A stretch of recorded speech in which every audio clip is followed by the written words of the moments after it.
Bonjour à toutes et à tous. J'aimerais vous parler aujourd'hui de cette nouvelle tendance chez certains militants prétendument environnementalistes qui consiste à aller toujours plus loin dans la radicalité pour essayer de convertir à marche forcée notre société à un modèle décroissant dont ils sont les seuls à vouloir.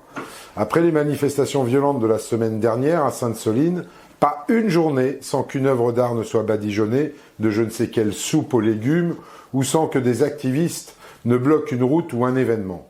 Plus grave le week-end dernier, certains ont délibérément mis en danger la vie de nombreux motards qui participaient à une course autorisée par la préfecture dans la Creuse. En sabotant des équipements et le balisage, ils ont provoqué la désorientation de nombreux participants, leur faisant courir un réel risque d'accident, sachant que certains n'ont été retrouvés que tardivement en état d'hypothermie. Je vous aide très clair, ça ne peut pas durer. Tout d'abord, ces pratiques sont contre-productives puisqu'elles suscitent plus de crispation qu'autre chose sur un sujet sur lequel nous devons mobiliser nos concitoyens plutôt que de les braquer. De plus, elles sont totalement contraires à l'état de droit qui est le nôtre. Nous sommes dans un pays civilisé où le droit de manifester est constitutionnel, pas celui d'user de la violence et de la contrainte sur nos concitoyens.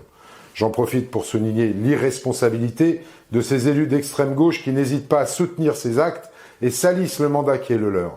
À l'heure où des élus s'arrogent le droit de légitimer des actions illégales, il faut s'interroger. Comment se comporteraient-ils s'ils arrivaient au pouvoir ? Décideraient-ils de manière discrétionnaire de la légitimité d'un acte illégal par rapport à un autre ? Ok si c'est Greenpeace, mais en prison si c'est l'extrême droite ? Et il n'est bien sûr aucunement question de défendre les actions illégales de l'extrême droite quand je dis ça.